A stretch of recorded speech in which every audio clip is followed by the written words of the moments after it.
स्वागत है आपका इंडिया गेट टीवी पर। मैं हूं अजय सेतिया। मित्रों, भारतीय जनता पार्टी के बारे में कहा जाता है कि एक चुनाव निपटते ही वह दूसरे चुनाव की तैयारी शुरू कर देती है। भाजपा का शीर्ष नेतृत्व हमेशा चुनावी मोड में रहता है। बाकी दलों से भारतीय जनता पार्टी में शामिल होने वाले वे नेता ज्यादा नहीं टिक पाते जो जल्दी थक जाते हैं। अभी गुजरात का चुनाव निपटा नहीं है, अंतिम दौर की वोटिंग होना अभी बाकी है और भारतीय जनता पार्टी ने राजस्थान, हरियाणा और पंजाब में ऑपरेशन शुरू कर दिया है। ये तीनों राज्य भाजपा के भविष्य के एजेंडे पर आ गए हैं। राजस्थान में अगले साल अक्टूबर में चुनाव है और अटकल लग रही है कि हरियाणा विधानसभा के चुनाव मार्च 2024 में लोकसभा चुनावों के साथ ही करवा लिए जाएंगे। इसलिए हरियाणा में भी बड़े बदलाव होंगे। इसी के साथ ही पार्टी हाईकमान ने पंजाब में भी संगठन का कायाकल्प करना शुरू कर दिया है। याद करिए, 2014 से पहले हरियाणा में भारतीय जनता पार्टी का कोई बड़ा आधार नहीं था, लेकिन नरेंद्र मोदी जब भारतीय जनता पार्टी के राष्ट्रीय महामंत्री थे तब वह हरियाणा के प्रभारी थे और प्रभारी रहते हुए उनके दिमाग में हरियाणा जीतने की जो रणनीति बनी थी उसे उन्होंने प्रधानमंत्री बनते ही लागू कर दिया। इसमें सबसे पहला कदम था ओम प्रकाश चौटाला की इन लोग से राजनीतिक गठबंधन तोड़ना, जो शुरू से ही भारतीय जनता पार्टी पर हावी थी और भारतीय जनता पार्टी छोटे भाई की भूमिका में थी। और कुछ महीने बाद जब चुनाव हुए तो भारतीय जनता पार्टी एक ही हल्ले में सत्ता में आ गई। 5 साल बाद 2019 में हुए चुनावों में भी भारतीय जनता पार्टी दूसरी बार सरकार बनाने में कामयाब रही। अब वही रणनीति पड़ोस के राज्य पंजाब में बन रही है। भाजपा जब तक पंजाब में अकाली दल के साथ गठबंधन में थी, सीमाओं में बंधी हुई थी। लोकसभा की 3 सीटें और विधानसभा की 23 सीटें। यह अकाली दल के साथ स्थायी प्रबंधन था कि 3 सीटें ही भारतीय जनता पार्टी लड़ेगी लोकसभा की और 23 सीटें ही लड़ेगी विधानसभा की, बाकी सारी सीटें अकाली दल लड़ेगा। मोदी 2017 में ही अकाली दल से गठबंधन तोड़ना चाहते थे, लेकिन अरुण जेटली ने गठबंधन नहीं तोड़ने दिया, जबकि उस समय आरएसएस से भी सहमति हो चुकी थी।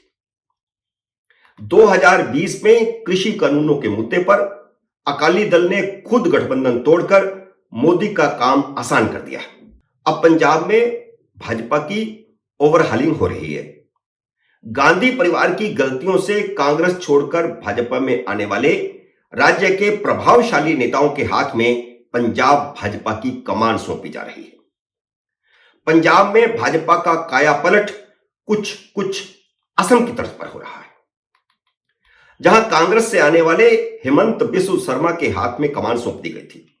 न सिर्फ असम में बल्कि पूरे पूर्वोत्तर की कमान हेमंत बिस्व शर्मा के हाथ में सौंप दी गई थी और आज वह असम के मुख्यमंत्री है। दूसरी बार असम में भारतीय जनता पार्टी की सरकार बनी।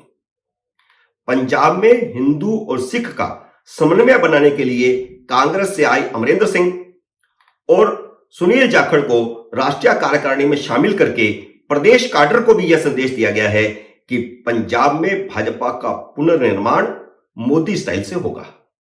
जैसे असम में भारतीय जनता पार्टी का पुनर्निर्माण हुआ था, वैसे ही पंजाब में होगा। इसके अलावा, इन 2 व्यक्तियों के अलावा, अमरिंदर सिंह और सुनील जाखड़ के अलावा, कांग्रेस से ही आई राणा गुरमीत सिंह सोढ़ी और अकाली दल से आई अमनजोत कौर रामू वालिया को राष्ट्रीय कार्यकारिणी में विशेष आमंत्रित रखा गया है। अब देखिए, 4 लोग राष्ट्रीय कार्यकारिणी में शामिल किए गए हैं। उनमें से 3 सिख समुदाय से ताल्लुक रखते हैं। भारतीय जनता पार्टी पंजाब में अब तक सिर्फ हिंदू पार्टी बनी हुई थी, लेकिन अब सिखों को ज्यादा अहमियत दी जा रही है। वैसे अभी हाल ही में कांग्रेस छोड़कर भारतीय जनता पार्टी में शामिल हुए जयवीर शेरगिल को राष्ट्रीय प्रवक्ता बनाकर संतुलन कायम किया गया है। राष्ट्रीय प्रवक्ता होने के नाते वह भी राष्ट्रीय कार्यकारिणी में होंगे। संतुलन बनाने के लिए भारतीय जनता पार्टी के पुराने नेता मनोरंजन कालिया को भी विशेष आमंत्रित रख दिया गया है। यानी राष्ट्रीय कार्यकारिणी में 3 हिंदू और 3 सिख नए शामिल किए गए हैं। इस तरह हिंदू सिख का संतुलन बनाया गया है। भाजपा के पुराने उन्हीं नेताओं को अहमियत दी जाएगी जो बदली परिस्थितियों में रेलिवेंट होंगे, यानी नए लोगों के साथ आसानी से सहज हो जाएंगे। ये सारे बदलाव लोकसभा चुनावों की तैयारियों का हिस्सा है जो भाजपा ने 1.5 साल पहले ही शुरू कर दी है। पंजाब में भाजपा का चुनावी लक्ष्य कांग्रेस और अकाली दल दोनों का स्थान लेना है। पंजाब में इस समय कांग्रेस के 8, अकाली दल के 3 और भारतीय जनता पार्टी के 2 लोकसभा सदस्य हैं, होशियारपुर और गुरदासपुर। भाजपा लोकसभा की 13 में से कम 8 सीटें जीतकर पहले नंबर की पार्टी बनकर उभरने की रणनीति पर काम कर रही है, ताकि राज्य में पुरानी दोनों पार्टियों कांग्रेस और अकाली दल को इरेलीवेंट बनाया जा सके। आम आदमी पार्टी का फिलहाल पंजाब में कोई सांसद नहीं है। 2019 में सिर्फ भगवंत सिंह मान जीते थे। उनके मुख्यमंत्री बनने से खाली हुई सीट पर उपचुनाव में अकाली दल जीत चुका है। जिस तरह आम आदमी पार्टी की सरकार की साख कुछ महीनों में ही गिरनी शुरू हो गई है, क्राइम बढ़ गया है और जनता से किए गए वायदे पूरे नहीं होने से आक्रोश भी बढ़ रहा है।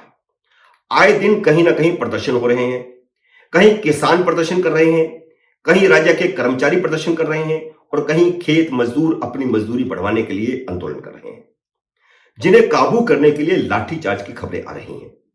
भारतीय जनता पार्टी ने इस असंतोष को लोकसभा चुनाव में भुनाने के लिए पार्टी की ओवरहालिंग शुरू की है, ताकि इस असंतोष का फायदा परंपरागत अकाली और कांग्रेस पार्टियां ना उठा सकें। इसका फायदा भारतीय जनता पार्टी को मिले। मित्रों, उम्मीद है मेरा यह विश्लेषण आपको पसंद आया होगा। इसे लाइक करिए, शेयर कीजिए और अगर आपने मेरे YouTube चैनल को अभी तक सब्सक्राइब नहीं किया तो कृपया सब्सक्राइब कीजिए और घंटी का बटन भी दबाइए, ताकि जैसे ही मेरा नया वीडियो आए आपको सूचना आए। मेरे नए वीडियो का करिए इंतजार। तब तक नमस्कार।